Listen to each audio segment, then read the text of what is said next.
Good evening and thank you for joining us for KREM 2 News at 11 tonight. We start with a stunner in San Francisco. The top-ranked Bulldogs fell to Arkansas in the Sweet 16 tonight. The Zags were 9.5-point favorites going into tonight, but things just did not go their way. Our sports team has the very latest from the Chase Center. An absolute stunner here in San Francisco as Gonzaga falls 74-68 to Arkansas. The Razorbacks only had a 14% chance of winning this contest, according to ESPN, coming into this matchup. Yeah, shocking game to say the least. And, you know, on paper, Gonzaga looked like they would have no problem in this one, but it's March Madness. Anything can happen, and that's why you play these games. Absolutely. Gonzaga has been and is a very good shooting team. They shot 53% this season, but tonight the Bulldogs' second worst shooting percentage of the year, under 38%, which includes a 5 for 21 performance from three-point range. And here's a stat that really shows how rough of a night it was. Gonzaga was 11 of 22 on layups, just one of those contests. The Bulldogs' only worst shooting performance this season, the St. Mary's loss at the end of the regular season where they shot under 37%. Poor timing to have one of your worst games. The Zags have struggled in each game of this tournament in the first half, but found their legs in the second half tonight. Just not as much second half magic. After the game, Drew Timme fought back tears when asked what he said to his team after the loss. I just said that I was I just said that I was proud of us, and it was a hell of a ride. You know, it didn't end up the way we wanted, but we came to play hard, and it just, you know what, it just was their night, and you got to give them credit for winning the game. You know, they won the game fair and square, and they made great plays, but I told them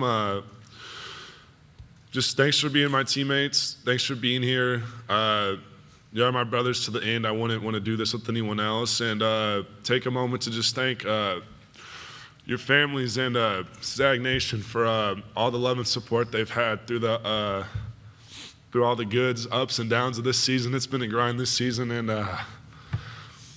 I couldn't be any more proud of these guys, and I know I'm not alone when I say this. I have no regrets about this season. You know, we put it all out there. We came to work every day. We played our tails off, and I'm proud of each and every one of us for that. Here's an image that will be burned into Gonzaga fans' memories right here. Chet Holmgren leaving the floor for what most likely is his final time in a Bulldogs uniform. Not the way he or the fans would have wanted. Holmgren fouling out with about 3.5 minutes left to play. Really hurt the team's chances late, but it was bigger than those final minutes as Holmgren was forced out of the game due to the foul trouble he was in throughout. The big advantage Gonzaga had in this game was its superior front court. That was taken away by Arkansas attacking the rim and forcing the freshman phenom out of the game, which Arkansas said post-game was the goal. It was a big aspect tonight. I mean, Chet, I thought, was playing good, and he was getting to his shots. And you know, we were trying to call his number and get him some more actions when we could. But yeah, that was hard. That was difficult because I felt it was one of those games where he was able to get his touches, Drew was able to get his touches, and we just, you know, needed to kind of, you know, without wearing Drew out, we needed Chet to be able to stay in there a little longer. And again, he's just such a different. We're so different on defense when he's in there with his rim protection. We've learned that as Andrew Nembhard goes, so does this Gonzaga Bulldog team. He has been an anchor for them all season long. Tonight, the senior guard struggled mightily, going 2 for 11 from the field.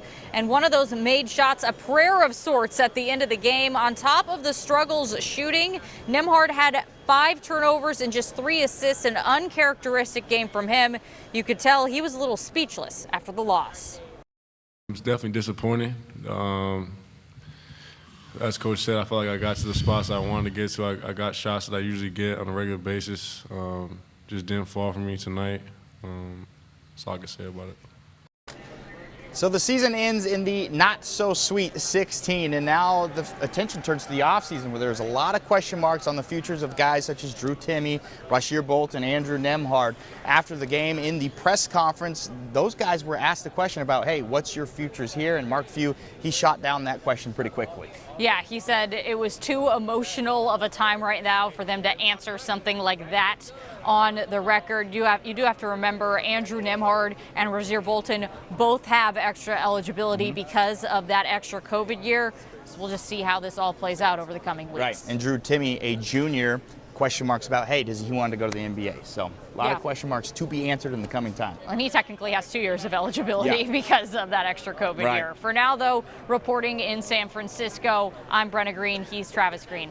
Crib 2 Sports. All right, Brenna, Travis, thank you very much. In other news this evening, an Eastern State Hospital patient facing an assault charge after brutally attacking another patient last week. The man accused of this assault is the same suspect in a vicious attack downtown last fall. That woman barely survived the random act of violence, and she spoke with our Amanda Rowley exclusively today. And we do want to warn you, the details and video in this story may be disturbing this time. Last fall, cell phone video captured Marte Ellis attacking a woman he didn't know at this intersection in downtown Spokane. When that woman and her family heard he attacked another person while at Eastern State Hospital, they weren't surprised, but they were surprised that he even had the chance to go after someone else. It's been 6 months since Tiffany Turner almost died after a stranger randomly attacked her. She has no memory of what happened. Nothing has come back to me. Nothing has jogged any memory or anything. But the doctor did tell me the part of my brain that was injured the most, that took the most impact, was my memory. All she can remember is she was heading home with dinner. I only knew that because when I got my vehicle returned to me, there was the 3 places I had bought of food were still in the car. She spent the last 6 months in rehab and speech therapy, but her body is still healing. I had to get my eye glued back here on the corner, so there's still a mark from there, and I have these spots on my face where my face was repeatedly beat against the ground and being stepped on. Then I still get the headaches. Tiffany's brother Tommy Peterson says her recovery is something of a miracle. It feels good to see my sister able to talk and communicate as good as she's doing right now, because this wasn't the case months ago. Police arrested Marte Ellis for this brutal attack, but a judge dismissed the case after finding Ellis lacked the mental capacity to stand trial. He spent the last month as a patient at Eastern State Hospital. Just last week, he attacked another patient at the hospital. Spokane County court documents say that victim suffered multiple skull fractures. Maybe this is a mental health issue, but regardless of what it is, more has to be done than what's been done. There's no justice for myself. There was no justice for this person that he did it to again. It's just a repeated process. Despite her disappointment in the system, Tiffany is determined to move forward, not just for herself, but for the sake of her 2 boys. My kids are my motivation. My job, I use that as my motivation. Trying to be the supporter that I was, that's my motivation. Amanda Rowley, Crem 2 News. All right, let's take a break from the headlines to talk weather. It was a pretty nice day all across the inland Northwest today. I want to get outside to Chief Meteorologist Jeremy Legoo. Jeremy, it is Friday Eve. A lot of folks looking forward to the weekend. How's that shaping up? Oh, it's going to be a good one. It's going to be our warmest weekend thus far. That is for certain. And it all starts now. 40 degrees with a little more cloud cover moving in. Those clouds have been slowly filtering in. They're also moving in over in Sandpoint and Coeur d'Alene. We're going to see those play a big role in our overnight lows. Temperatures not dropping as much because of it, but you can kind of see it moving in from the west, and that's going to take us through the day tomorrow. Unfortunately, those clouds build in and keep us pretty cloudy as we head into Friday. Now, despite some of those clouds, temperatures still get quite warm as we move through the day. We are in the 50s by noon and likely close to 60 as we get into the weekend. 60s are in the forecast. Looking forward to that, Jeremy. Thank you very much. All right, don't go to bed just yet. Still to come tonight, a heads up on some major road construction projects coming up next week. What you can expect after the break.